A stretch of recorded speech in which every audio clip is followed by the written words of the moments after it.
Voices. Voices. Voices. Voices. Voices. Voices. Voices. Voices. Voices. Of Williston.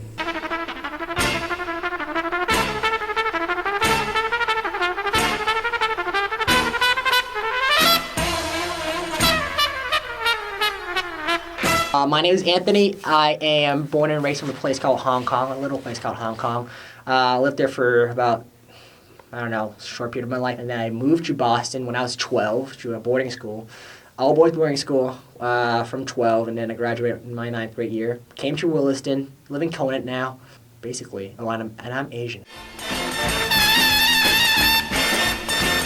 I like to be called as an entertainer because what I do is a mixture of, I do close-up magic. So during the summer, I work for Ronald McDonald House for Kids, an organization that helps kids who are on the edge of sickness or some even dying too. So I perform for them on a weekly basis. So I do close-up magic, which means I bring magic that you see on stage and move it to close-up and perform a little bit of miracles.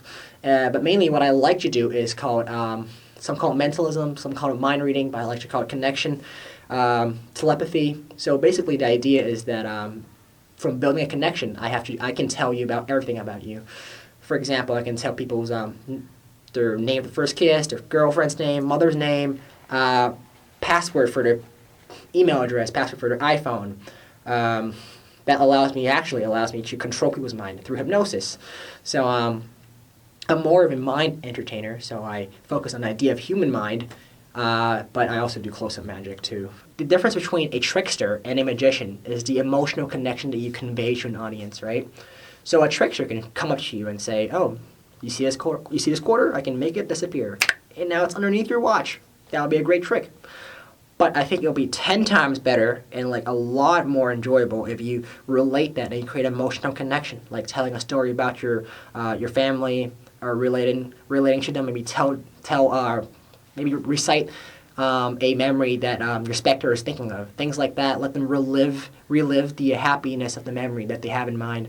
Things like that is a lot stronger because right now you're connecting an emotional connection between you and your audience that is so strong that they will not willing to backtrack and work out the method. Secondary school advisor worked at Williston, so he said Williston is different from any other school because unlike most of the school who are really preppy, Williston is a place for liberty. Not only do they include different types of people in terms of culture, they include sexuality, religiously, just anything else. It allows me to be myself and allows me to promote my ideas to people, and people mostly would accept what I do because of the naturalness of the culture here. I think Williston found me because when I came to Williston, I still did not have that desire to go to Williston. But Mr. Murphy persuaded me, and then he just told me how great it is. The more I lived here, the more I found out the true beauty of it.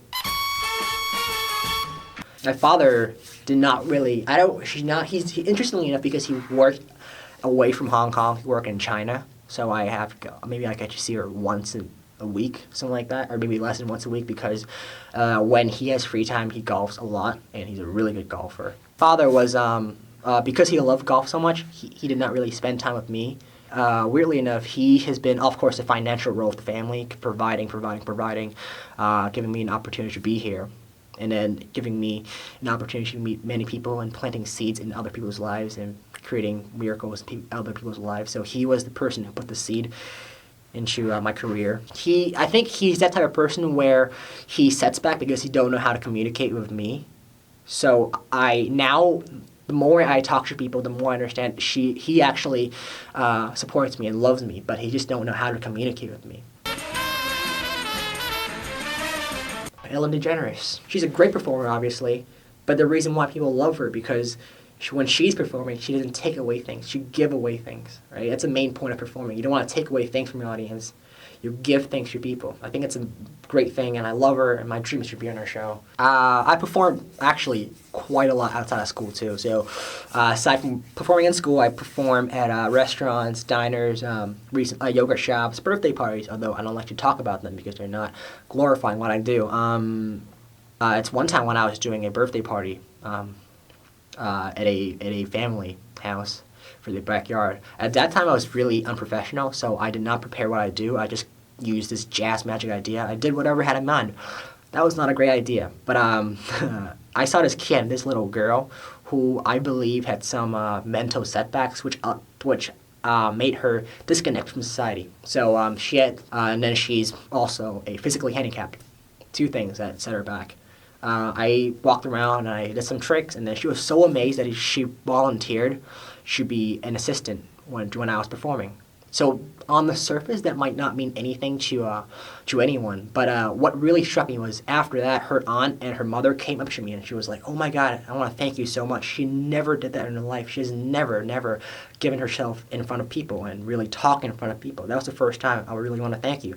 That's when I realized, wow, it's so much powerful than a card trick, right? It's so much powerful than making kings and jacks appear, so much powerful than, telling people what they're thinking of. It's so much more powerful because now I've made this task that even doctors can't do. Now I've completed something that might take people years and years and years, and through magic I can do that. Cards are so interesting because with 52 pieces of paper, you can create so much wonder and so much joy. Hours and hours of material just using 52 pieces of paper. And these things, I think I would not put them down until I die, the playing cards.